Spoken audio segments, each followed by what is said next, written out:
Oi galera do YouTube, meu nome é Sérgio e o vídeo desta ocasião é sobre Forças Armadas e intervenção militar.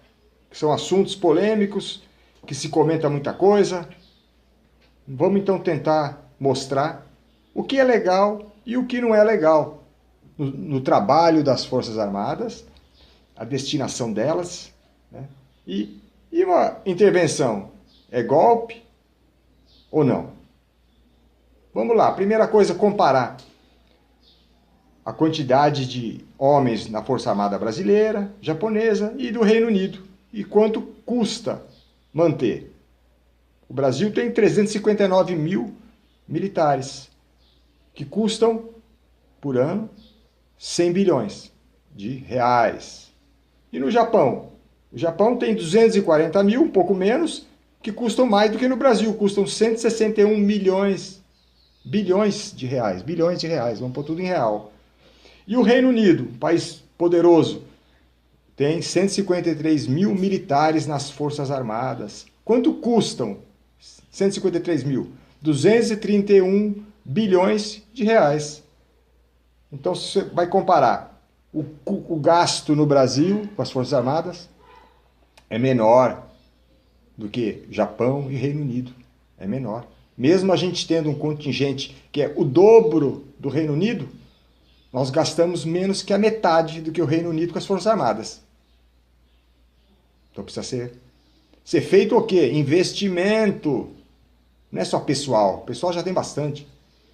Tecnologia, informação, inteligência, mas principalmente tecnologia. É o que está sendo feito na Inglaterra, nos Estados Unidos, Alemanha. Investir em tecnologia mais do que investir em aumento de efetivo. Não se aumenta efetivo mais. Forças Armadas, como do Reino Unido ou do Japão, reduziram o contingente, mas aumentaram o gasto com tecnologia. O Brasil, se ficar reduzindo muito o contingente, o que acontece? Vai aumentar o desemprego. Então, trabalhar nas Forças Armadas, nem que seja por um ano, é um trabalho digno, decente e honesto. E é uma questão de formação da cidadania. Porém, se um dia precisar reduzir o contingente das Forças Armadas, 10%, 20%, não é problema. Mas vamos ter que aumentar o investimento em tecnologia e inteligência. Então, a nossa Força Armada, as nossas três forças, não gastam tanto quanto se pensa. E qual é o papel das Forças Armadas? O papel das Forças Armadas está no artigo 142 da Constituição Federal. O que diz?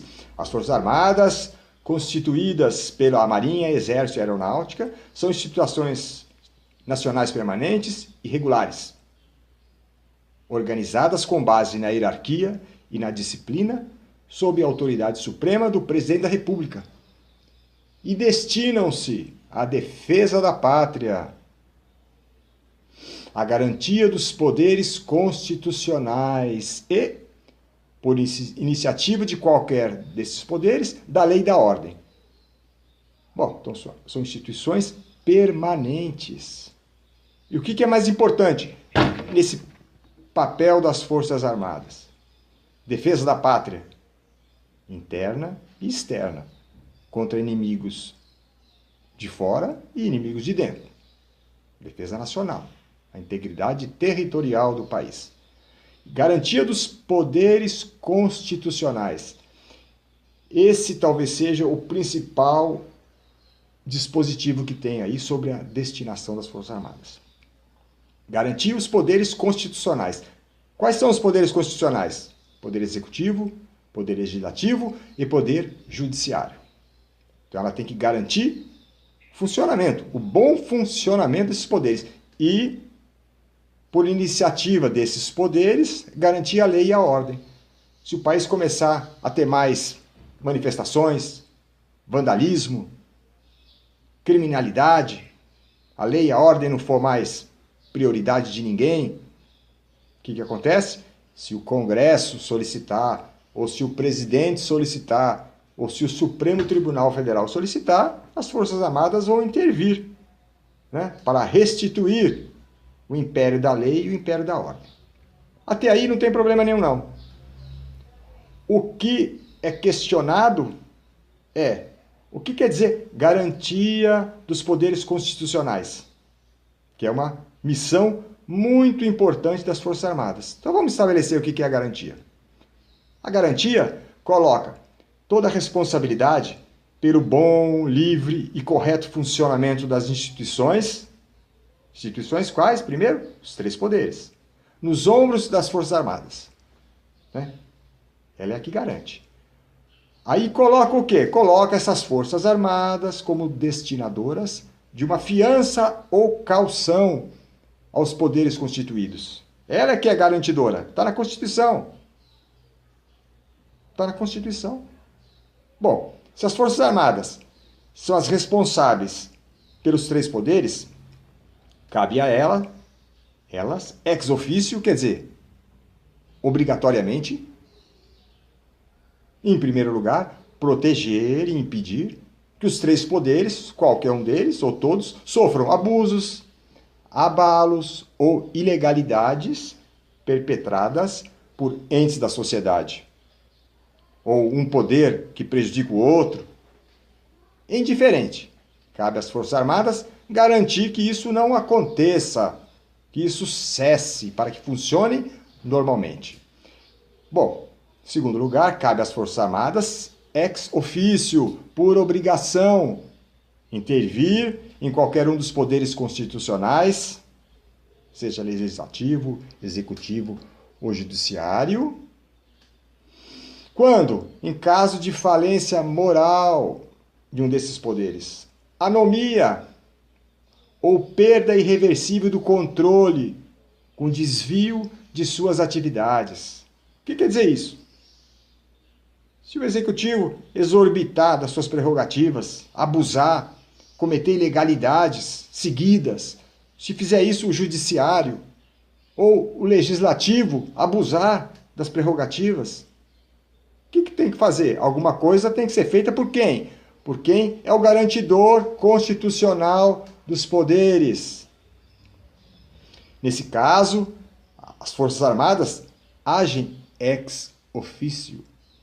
É uma obrigação legal, não tem que esperar ordem de ninguém, nem do presidente da República, nem do presidente do Supremo, nem do presidente do Congresso.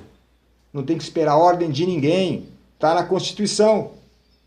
Essa Constituição foi aprovada por quem? Pelos constituintes de Ulisses Guimarães, uma grande Constituição. Depois de um período de governos militares, fizeram uma grande Constituição, muitas concessões, muitos direitos, até exagerados, mas tinha essa cláusula. Clamavam por liberdade, por democracia, mas colocaram essa cláusula por quê? Porque sabiam que um dia deu tudo errado e que se de repente, depois de o governo civil ser instituído, se desse novamente problema, quem ia resolver a bagunça? Quem ia resolver essa bagunça institucional legalmente? Então foi colocado quem?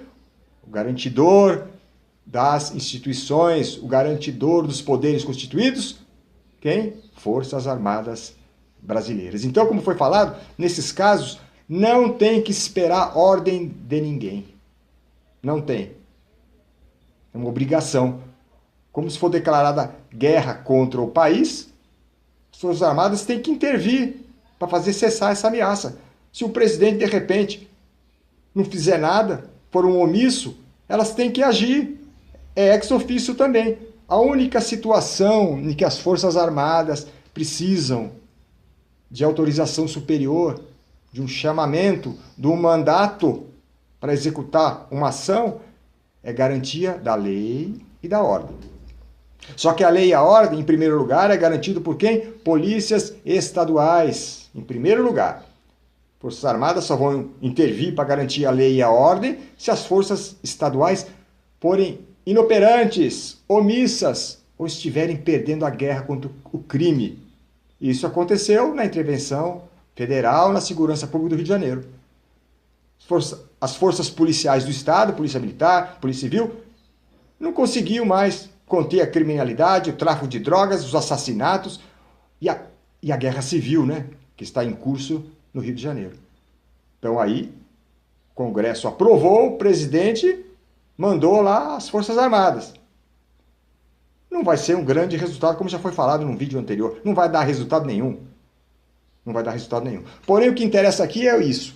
As Forças Armadas garantem os poderes constitucionais. Todos sabem que o Supremo Tribunal Federal, né, é o guardião da Constituição, é o Tribunal Constitucional do país.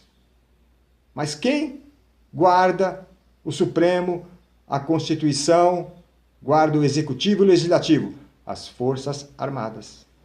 Elas garantem, no final de tudo, todos esses poderes.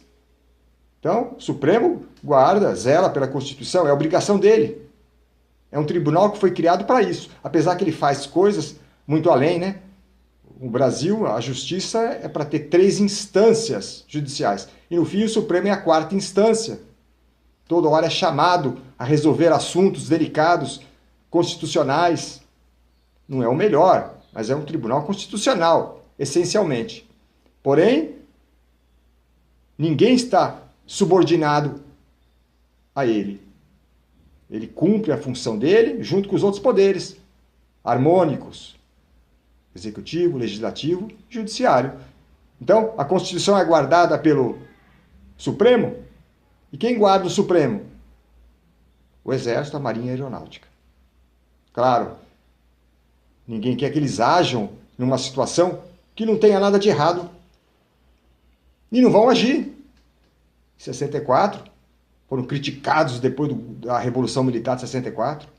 Criticados injustamente. Tiveram abusos, claro que tiveram abusos, muita gente sofreu, gente foi torturada, alguns morreram, mas faz parte. Era uma guerrilha urbana, rural. Então teve um movimento de 64 que não deu tiro nenhum, não matou ninguém. Não matou ninguém. Tomaram o poder. Por quê? Ameaça comunista. E não era brincadeira não, não era conversa não. Muitos subversivos, terroristas brasileiros estavam fazendo curso em países como Cuba, China, União Soviética. Para quê? Para agir no país. Se a guerrilha do Araguaia não conseguiu derrubar o regime, graças a Deus, eles iam tentar derrubar o regime. Jânio Quadros abandonou o poder porque não conseguia vencer as forças ocultas. E que não eram tão ocultas assim. Então, as Forças Armadas sabem o que devem fazer. Seus comandantes já têm parecer de juristas sobre o que pode e o que não pode ser feito.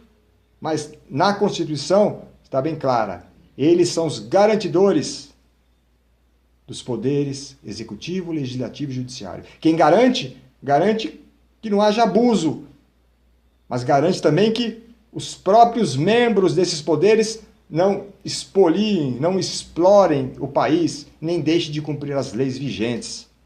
Então, intervenção. Quem tem medo da intervenção? Corruptos, ladrões, vândalos. O brasileiro verdadeiro, democrático, não tem medo de nada. Nós não podemos ficar acuados porque se fala que não pode fazer isso, não pode fazer aquilo. As Forças Armadas, constitucionalmente e legalmente, têm um poder muito grande. Se não agiram até agora, estão esperando a sociedade civil consertar os 33 anos de tropeços, erros e abusos cometidos. Estão esperando que eles consertem. Estão conseguindo? Não parece que estão, não. O país está piorando. Então, como foi falado, o Supremo Tribunal Federal é o guardião da Constituição, sem dúvida nenhuma. Mas as Forças Armadas são as guardiãs do STF, da Constituição, do Executivo e do Legislativo. E como garantidoras do funcionamento, elas têm que garantir que o funcionamento do poder seja correto, honesto, decente e legal. Apesar de toda a bandalheira instalada no país, ainda se sabe o que é lei, o que é ordem, o que é correto e o que não é. Muito obrigado.